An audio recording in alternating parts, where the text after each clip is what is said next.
নমস্কার বন্ধুরা, welcome to মায়ের হিসেবে। আজকে আবারও একটা নতুন রেসিপি নিয়ে এসেছি, রুই পোস্ত। চলুন তাহলে রেসিপিটা শুরু করে দেওয়া যাক। প্রথমে একটা কড়াই নিয়ে নিচ্ছি, তার মধ্যে সর্ষের তেল দিয়ে দিলাম 3 থেকে 4 টেবিল স্পুন মতন। তার মধ্যে দিয়ে দেওয়া হলো 5 ফোড়ন, আর ভালো করে এটাকে ভেজে নেওয়া হচ্ছে। এরপরে পাতলা পাতলা করে স্লাইস করে কেটে রাখা পেঁয়াজ, সেটাও দিয়ে দেওয়া হলো, দিয়ে ভালো করে নেড়ে নেওয়া হচ্ছে। পেঁয়াজ একেবারে ডিপ ফ্রাই হবে না, তাই জন্য হালকা হালকা করেই নাড়তে হবে। অল্প একটু নুন দেওয়া হলো, সেটাকে ভালো করে আবার নেড়ে নেওয়া হচ্ছে।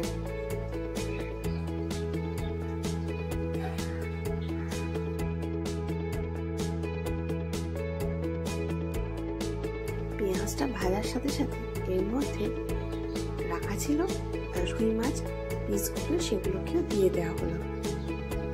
এই রুই মাছগুলোকেও হালকা করে এপিট করে নেড়ে নেওয়া হচ্ছে। এগুলো রুই মাছগুলো কিন্তু খুব একটা ডিপ ফ্রাই হবে না, এগুলো হালকা করে কিন্তু নাড়তে হবে। খুব আলতো করে নাড়বেন, কারণ এগুলো কাঁচা মাছ রয়েছে, তাই জন্য ভেঙে যেতে পারে। এর মধ্যে স্লাইস করে কেটে রাখা আলু ছিল আর ঝিঙে, সেগুলোকেও দিয়ে দেওয়া হলো। এটাকেও ভালো করে নেড়ে নেওয়া হচ্ছে। আমরা আলাদা আলাদা করে নাড়ছি না, কারণ এগুলো ডিপ ফ্রাই হবে না, তাই জন্য নাড়লাম না।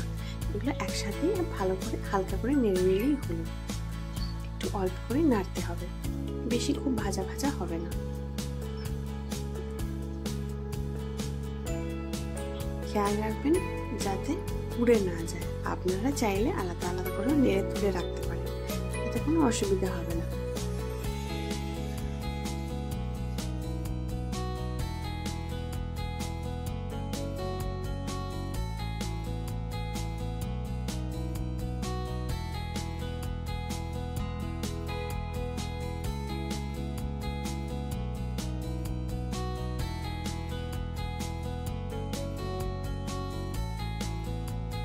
আমাদের নাড়া হয়ে এসছে, ভাজা হয়ে এসছে। এর মধ্যে 1 টিস্পুন মতন কাশ্মীরি রেড চিলি পাউডার দিয়ে দেওয়া হলো, আর তার সাথে সাথে আমরা জল দিয়ে দিলাম 2 কাপ মতন, যাতে আলু, ঝিঙে আর মাছ সবকটাই যেন ডুবে যায় জলের মধ্যে, যাতে সেদ্ধ হবে। এটা ঢাকা চাপা দিয়ে দেওয়া হলো, 10 থেকে 15 মিনিটের জন্য সেদ্ধ করে নেওয়া হচ্ছে।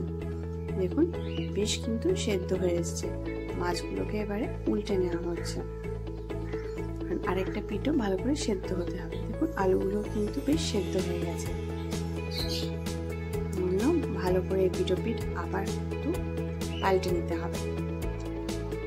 খানিকক্ষণের জন্য সেদ্ধ হয়ে গেলে এরপরে এর মধ্যে আমরা দিয়ে দিচ্ছি 4-5টা কাঁচা লঙ্কা। ঝাল আপনারা আপনাদের স্বাদ মতন দেবেন কিন্তু। এরপরে এর মধ্যে দেওয়া হচ্ছে পোস্ত বাটা, 1 টিস্পুন মতন পোস্ত বাটা দিয়ে দেওয়া হয়েছে।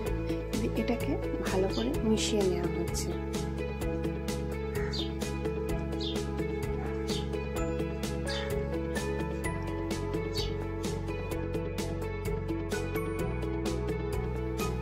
বেশ কিন্তু পোস্ত বাটাটা মিশিয়ে নেওয়া হচ্ছে সবের সাথে।